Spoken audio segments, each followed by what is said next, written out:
working very hard, and we've had many conversations about the strategy to move forward and fight back this spate of gun violence. I want to emphasize, I have never seen anyone more systematically think about a challenge and figure out all the tools that need to be used and all the creative approaches. I've never seen anyone do that better than Dermot Shea. My pleasure to introduce our commissioner. Thank you, Mr. Mayor, and I think challenge is the appropriate word.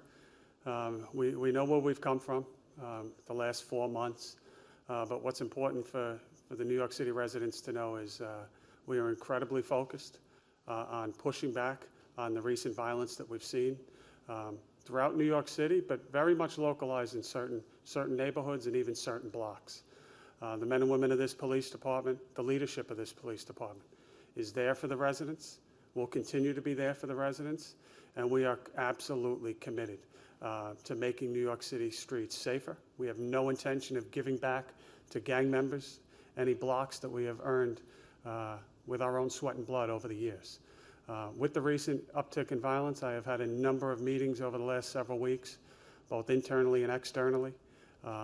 Met a number of times with our district attorneys that I can tell you share that vision that I just outlined in terms of making New York City streets as safe as possible for its residents. That is why we exist as public servants.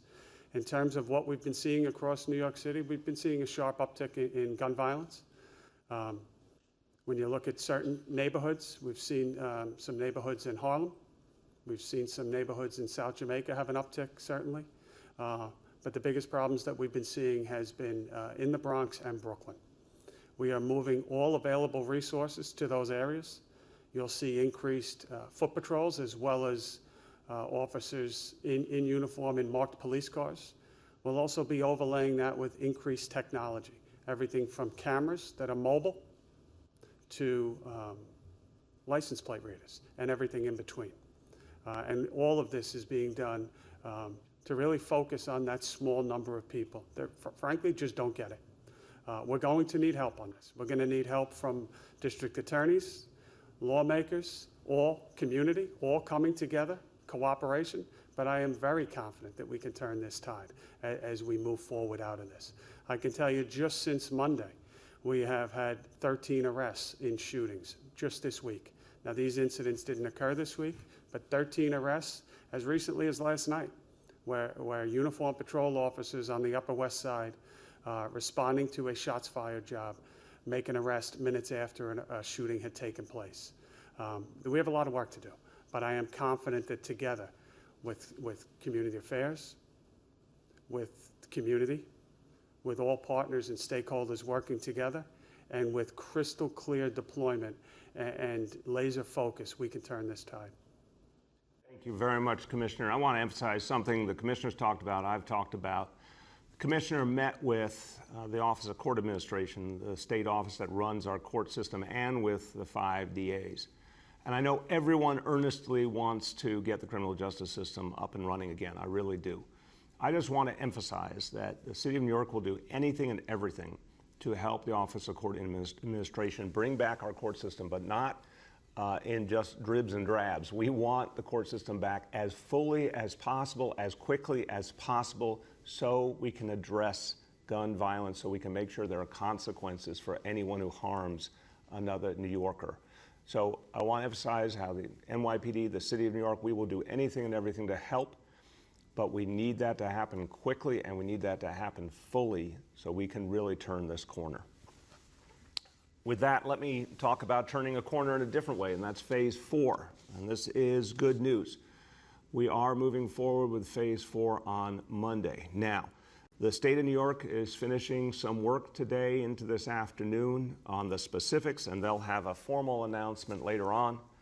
But I can give you the broad outlines now of what we've talked about with the state and where we agree that we can move forward safely. And it's all about safety. We want to bring people back to work. We want people to get their livelihoods back. We want to bring our city back, but safety and health first always. So phase 4, let's focus first on outdoors. And again, outdoors has proven to be the area where we're seeing a lot of things work successfully. So we're going to restart the low-risk outdoor arts and entertainment activities. This means things like botanical gardens and zoos, for example, they can reopen, but at reduced capacity, 33% capacity. Production of movies, TV shows, that can proceed. Obviously, something that matters to a lot of us, sports coming back, but again, without audiences. This is something that's been announced previously, but to emphasize that is part of phase 4 as well, that sports comes back.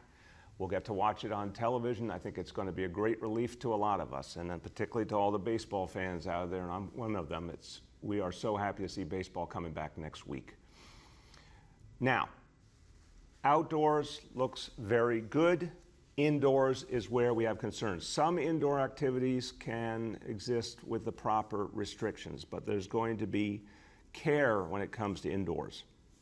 Each and every situation is going to be looked at very carefully, very individually. So some will not resume in phase 4, certainly not right away. That continues to be, first of all, indoor dining. That could have started earlier. We've said that's not happening. That continues to not happen. That is very high risk, and we've seen that around the country. Museums, not yet. Malls, not yet. Still closed for now. We've got to strike a balance, and we've got time to look at the evidence, watch what's happening around the country, watch what's happening here in this city, and make further decisions on some of these pieces, and we'll do that very carefully with the state of New York. But look, if you just think back 4 months ago and think about how horrible the situation was, what we were fighting through, the pain that New Yorkers were going through, and then you think about the day when the 4 phases were announced and it was made clear that they could move in this kind of progression every 2 weeks. The fact that we are here is because of the hard work of all of you. And now that we've gotten this far, I'll say it now and I'll say it many other times, let's hang on to it. Let's stay focused. Let's stay disciplined. We got to keep bringing the city back, but that's going to take all of us playing our part. Now, phase 4, again, means more and more people going back to work. And it is a reminder of the power of opening up the parts of our economy that we can do safely. And that brings me to something that's clearly been a real success, which is what we've seen with our restaurants. Incredible response to the Open Restaurants program. Now 8,600 restaurants participating, and that means a lot more jobs have come back. That means a lot of people are enjoying these restaurants, and it's giving us hope, and it's giving people energy to see this crucial part of New York City back. And look at that beautiful scene in Little Italy. That just gives you a lot of hope. So the open streets element of this is also crucial. I'm going to talk about those pieces coming together. But let me make first an announcement on the Open Restaurants program, which has been such a great success, the sidewalks, the curbs. The Open Restaurants program has worked. It has brought back jobs. It has been safe, and therefore we will extend this initiative.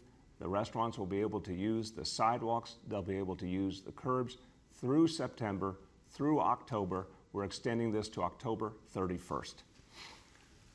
Now we're also going to do more with the open streets and combining the open streets and the open restaurants for the good of everyone. So today we're announcing 40 more blocks of open streets that will have dining Friday, Saturday, and Sunday. You're going to see that also in Chinatown, Manhattan, which has been an area that was so hard hit by this virus very early on. So we're thrilled to see this will be a big boost to Chinatown. But 40 blocks all over the city. And this will be starting immediately, beginning this weekend. So I know the weather won't entirely cooperate, but when the weather's good, I think a lot of New Yorkers will be out enjoying this wonderful opportunity. But again, do it the right way. Do it the right way. Follow the rules. Keep the distance as needed. Wear those face coverings. Help us keep moving forward.